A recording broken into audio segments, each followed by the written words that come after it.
veiller à ce que ce soit dans les grandes écoles et les universités, il y ait un accès en fonction du mérite.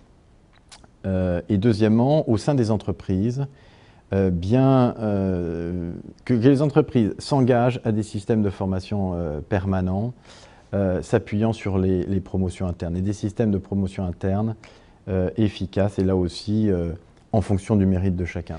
Par probablement un effort des entreprises autour de, j'allais dire, la fin, ou en tout cas un moindre culte des diplômes. Je pense que notamment dans les grandes entreprises, on a probablement trop privilégié l'ascension par le diplôme. Il faut aujourd'hui un bac+5 pour pratiquement tous les emplois, alors qu'il y a beaucoup d'autodidactes, de gens moins diplômés qui ont probablement un tempérament, des qualités individuelles moins académiques mais plus entreprenantes.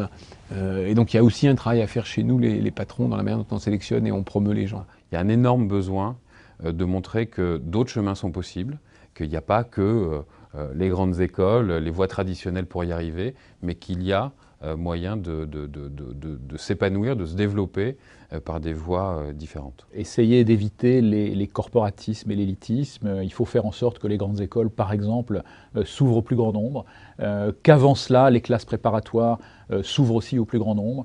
Il faut que chacun ait sa chance, qu'un individu brillant au fin fond d'une banlieue, il ait sa chance aussi, il puisse étudier normalement, il puisse travailler normalement.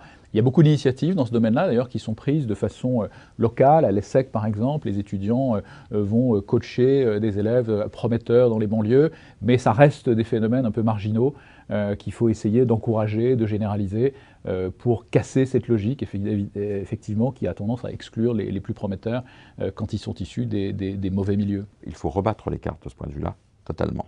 Revoir la façon dont on intègre les jeunes qui arrivent sur le marché du travail, laissant un petit peu de côté le diplôme et mettant en avant les capacités personnelles. Je peux en parler parce que dans les technologies, nous le faisons. Car dans ces nouveaux métiers où on a appris à partir de zéro sur un ordinateur, on trouve des gens qui n'ont fait aucune étude et qui ont des talents fous et qui peuvent monter très haut dans les entreprises. J'aimerais que ce soit le cas pour beaucoup d'autres métiers. À travers le numérique, eh bien, l'éducation peut vraiment changer et redonner la chance à tous.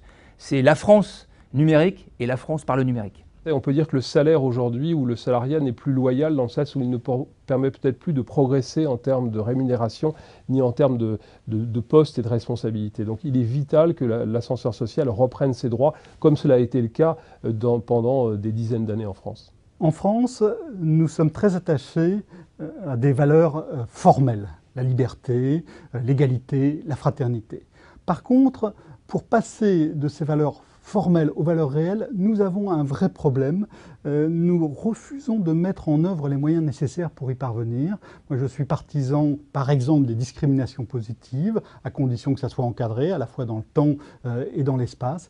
Il faut mettre en place un certain nombre de mesures pour passer du formel au réel. Et c'est un enjeu majeur pour la France qui est beaucoup moins important dans les autres pays.